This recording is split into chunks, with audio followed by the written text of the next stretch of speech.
নমস্কার, ইনফোপালস বেঙ্গলে আপনাদের সকলকে স্বাগত। আপনাদের সঙ্গে রয়েছে আমি মঞ্জিমা। পশ্চিমবঙ্গ এক ঐতিহ্যশালী রাজ্য।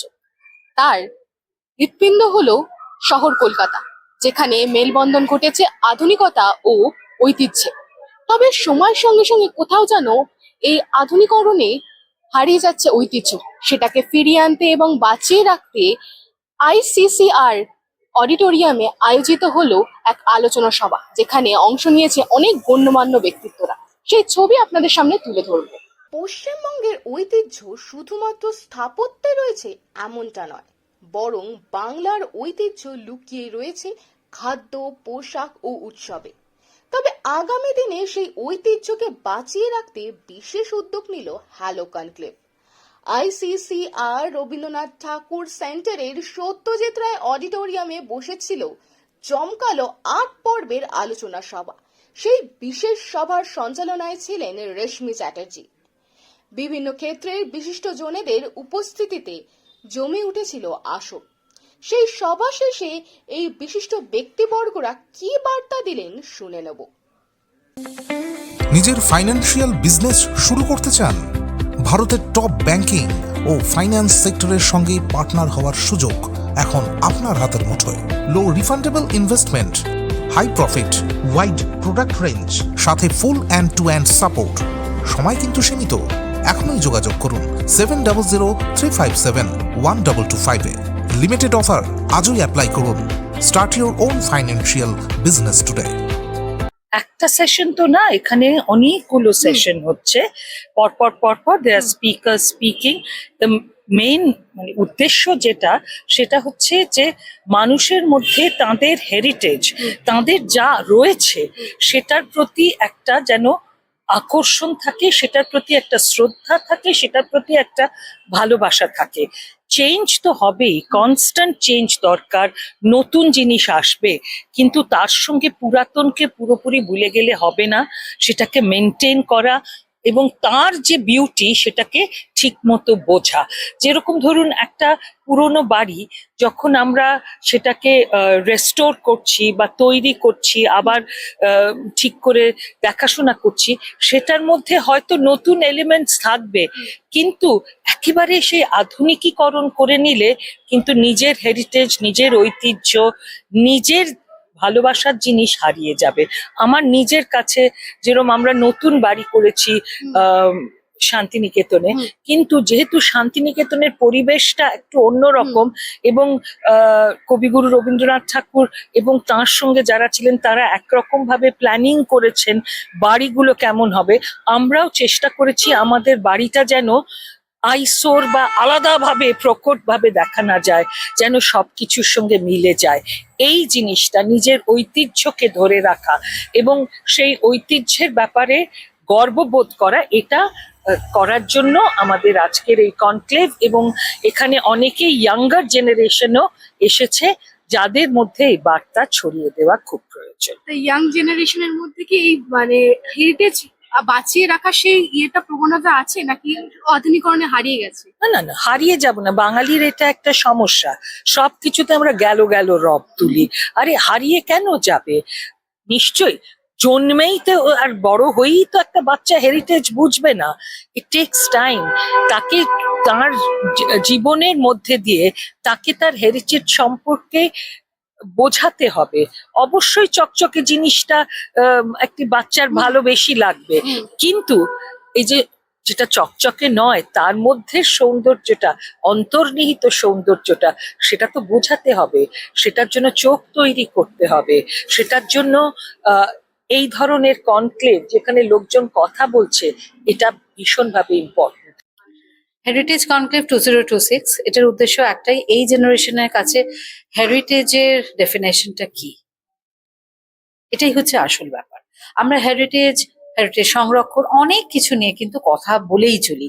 কোনো জায়গায় হেরিটেজ প্রিজার্ভেশন হচ্ছে কি হচ্ছে না সেই নিয়ে প্রচুর তর্ক বিতর্ক হয়, কিন্তু কেন হচ্ছে না, এই জেনারেশন কি ভাবছে, তাদের চিন্তাকে যদি আমরা প্রাধান্য দিই, সেইভাবে কিভাবে হেরিটেজটাকে সংরক্ষণ করা গেলে একটা রেভিনিউ আর্নিং মডেলে যেতে পারে, অনেক কিছু ভাববার আছে, অনেক কিছু। সেই জন্য এই জেনারেশনের কাছে হেরিটেজের মানেটা কি সেটা নিয়েই হেরিটেজ কনক্লেভ 2026, যেটা ফোকাসিং অন সাস্টেনেবিলিটি। আচ্ছা, কি মনে হয় আজকে যে এখানে বললে যে নতুন প্রজন্মের যে আধুনিকরণ, এখানে কি কোথাও গিয়ে আমাদের হেরিটেজ গুলো কোথাও গিয়ে হারিয়ে যাচ্ছে কি বা কম্প্রোমাইজড হচ্ছে? হেরিটেজ কখনোই হারিয়ে যায় না, কারণ এটা আমরা ইনহেরিট করে চলি, হারিয়ে যাওয়া কথাটা নয়, কিন্তু ব্যাপারটা হচ্ছে সেটাকে প্রিজার্ভ করে রাখা, সংরক্ষণ করে রাখা, এটা হচ্ছে আসল ব্যাপার, যাতে আমাদের আবার ভবিষ্যৎ প্রজন্ম তারা যেন বুঝতে পারে আমাদের ঐতিহ্যটা, এটাই হচ্ছে মূল ব্যাপার। নিজের ফাইন্যান্সিয়াল বিজনেস শুরু করতে চান? ভারতের টপ ব্যাংকিং ও ফাইন্যান্স সেক্টরের সঙ্গে পার্টনার হওয়ার সুযোগ এখন আপনার হাতের মুঠোয়। Low refundable investment, high profit, wide product range, সাথে full end to end support. সময় কিন্তু সীমিত, এখনই যোগাযোগ করুন 7003571225 লিমিটেড অফার আজই অ্যাপ্লাই করুন। Start your own financial business today. প্রথমে তো জানাই হ্যালো হেরিটেজকে খুব সুন্দর একটা প্রোগ্রাম অনুষ্ঠান আয়োজন করার জন্য, এত গুণী ব্যক্তিদের আনার জন্য, ইনভিটেশনের জন্য। হেরিটেজ, আমাদের বাংলার যে হেরিটেজ, তাকে আগে নিয়ে যাওয়ার দায়িত্ব আমাদের সকলের। প্রতিটা, নট নেসেসারিলি কোনো অর্গানাইজেশন, কিন্তু আমাদের প্রতিটি মানুষের দায়িত্ব সেই হেরিটেজকে আগে নিয়ে যাওয়া। তো লাল বাবা রায় সবসময় সেই জায়গায় থেকেছে এবং থাকেও। তার কারণ হচ্ছে আমরা তো চাল নিয়ে কাজ করি, চাল তো বাংলার হেরিটেজ বলতে পারে, কারণ পশ্চিমবঙ্গে সবচেয়ে বেশি ধান উৎপাদন হয় এবং সেখান থেকে চাল বানানো হয়। এবং চাল আমাদের সেই জন্মের মুখে ভাতের পর থেকে, মুখে ভাতের সময়ও সেই চালই খাওয়ানো হয় এবং পুজো পাঠ দৈনন্দিন জীবনের সাথে। তো সেটা আমাদের বাংলার হেরিটেজ। বাঙালি নানা রকম রান্নাবান্না করেন চাল দিয়ে, তো সেইটা আমরা কোথাও যেন দেখি, যেন আমরা সেটা নষ্ট না হতে দিই। কারণ আজকালকার যে যুব সমাজ, যেগুলো যারা বাচ্চারা, তারা অনেকেই মনে করেন যে ডাল ভাত কেন খাবো, একটু জাঙ্ক ফুড হোক, কিন্তু জাঙ্ক ফুডও চাল দিয়েই তৈরি করা যায়, ঠিক আছে? তো সেই দিকেই আমরা নজর দিই এবং সেভাবেই আমরা। আচ্ছা, তুমি যেভাবে বললে যে এখনকার নতুন প্রজন্ম আধুনিকরণ হচ্ছে সময়ের সাথে, তো কোথাও গিয়ে মনে হচ্ছে আমাদের ঐতিহ্য সবকিছু থেকে ওই আধুনিকরণে কোথাও গিয়ে কম্প্রোমাইজ হচ্ছে বা হারিয়ে যাচ্ছে? দেখো, হারিয়ে যাচ্ছে আমি বলবো না, সেটা কিন্তু ডিপেন্ড করে। আমরা হয়তো দোষ দিই যে এই প্রজন্ম এরকম করছে, হারিয়ে ফেলছে, তারা শুনছে না, তারা মানছে না, কিন্তু দায়িত্বটা কার? আমাদের। তো আগের প্রজন্মের দায়িত্ব হচ্ছে সেটাকে শেখানো, বোঝানোর দায়িত্ব আছে, কিভাবে হেরিটেজটাকে, টেকনোলজিতে উন্নত নিশ্চয়ই হতে হবে এবং সেটা না হলে তো আমরা এগোতে পারবো না। কিন্তু তার সাথে সাথে যে আমাদের বেসিক কালচার, আমাদের যে ঐতিহ্য, সেটাকে যদি আমরা, আমাদের যে জেনারেশন, তারা যদি তাদের কাছে ঠিক মতো বোঝাতে পারে, পেশ করতে পারে, তাহলে তারাও নিশ্চয়ই সেই জিনিসটাকে অ্যাডপ্ট করবে এবং এগিয়ে নিয়ে যাবে। এটা সত্যি কথা বলতে যেটা আমাদের রাজ্য সরকারের করার কথা, সেটা কিন্তু রেশমি আমাদের করে দেখাচ্ছে যে আমাদের হেরিটেজকে যে বাঁচিয়ে রাখা দরকার। বিদেশে দেখুন হেরিটেজ নিয়ে এত কাজ হয়, প্রিজার্ভেশন অফ হেরিটেজ, এটার জন্য আলাদা অর্থ বরাদ্দ হয় সরকার থেকে। সেখানে আমাদের কিন্তু হেরিটেজ কমিশন থাকা সত্ত্বেও তাদের হাতে কিন্তু অর্থ নেই এটা কোনো প্রিজার্ভেশনের জন্য। অনেক পুরোনো বাড়ি আছে, যেরকম আমি যেহেতু উত্তর কলকাতায় থাকি, বাগবাজার গিরিশ ঘোষের বাড়ির কথাই বলছি, একদম ভগ্ন দশা, আমি নিজে জানি, প্রায় ভেঙে পড়ছে, দোতলা ওঠা যায় না। আমি হেরিটেজ কমিশনের যারা ছিলেন তাদের সঙ্গে কথা বলছি অনেকবার, কিন্তু কিছুই কাজ হয়নি। এই যেটা বলে একটা চেতনা হেরিটেজ সম্বন্ধে, একটা অ্যাওয়ারনেস, সেইটা খুব দরকার, যেটা রেশমি চ্যাটার্জি গড়ে চলেছেন বছর পর বছর। আমি খুবই গর্বিত। আমার কিন্তু একদমই মনে হচ্ছে না এই নতুন, আমি যেহেতু উত্তর কলকাতায় থাকি, আপনি দেখবেন আজকাল একটা নতুন ফ্যাশন হয়েছে পুরোনো বাড়ির সামনে গিয়ে ছবি তোলা। বেশিরভাগ দেখছি আমি কম বয়সী মহিলা, তারা কিন্তু যতই তারা আধুনিক ড্রেস পরবে, সেই সময় কিন্তু সবসময় শাড়ি পরে থাকে। যেটা আমি কিন্তু যত পুজোর কাছাকাছি আসে সেটা আরো বেশি দেখা যায়। এবং আমাদের উত্তরভারতের বাড়িগুলো যেরকম সেই এখনো অতটা আধুনিকীকরণ হয়নি, সেই জন্য সেই বাড়ি রকলা বাড়ি বা কিছু তার সামনে প্রায়ই দেখি খুব ভিড় হয়ে যায়। এটা কিন্তু মানে 3-4 বছর আগেও দেখা যায়নি, মানে প্রি কোভিডেও আমরা সেরকম দেখি। এখন যেটা খুব চল দেখা যায়, তাতেই মনে হয় যে না, তাদের কাছে সেই মর্মটা আছে পুরোনো জিনিসকে ধরে রাখার, পুরোনো জিনিসের উপর ইন্টারেস্ট। নিজের ফাইন্যান্সিয়াল বিজনেস শুরু করতে চান?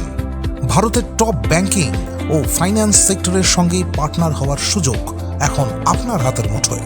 লো refundable investment, high profit, wide product range, সাথে full end to end support. সময় কিন্তু সীমিত, এখনই যোগাযোগ করুন 7003571225 এ। লিমিটেড অফার, আজই অ্যাপ্লাই করুন। Start your own financial business today. হ্যাঁ, তখন দেখতে পেলেন হ্যালো কনক্লেভের উদ্যোগে কিভাবে হেরিটেজ কনক্লেভ 2026 আয়োজিত হয়েছে, যেখানে উপস্থিত হয়েছেন বুদ্ধিজীবী তথা অভিনেত্রী সুদেষ্ণা রায় থেকে শুরু করে একাধিক ব্যক্তিবর্গ। এর সঙ্গে রয়েছে লাল বাবা রাইস, কেসি দাস সহ একাধিক বিশিষ্ট সংস্থান। এখান থেকে বার্তা কিন্তু স্পষ্ট, সকলের কাছেই আবেদন যাতে আমাদের এই ঐতিহ্য যেন আগামী দিন বেঁচে থাকে, আগামী প্রজন্ম যেন তা দেখতে পায় এবং উপভোগ করতে পারে। এরকম বিভিন্ন নিউজের জন্য অবশ্যই চোখ রাখুন ইনফোপালস বেঙ্গলে। ক্যামেরায় আর্যর সঙ্গে মঞ্জিমা কুন্ডুর রিপোর্ট, ইনফোপালস বেঙ্গল, কলকাতা।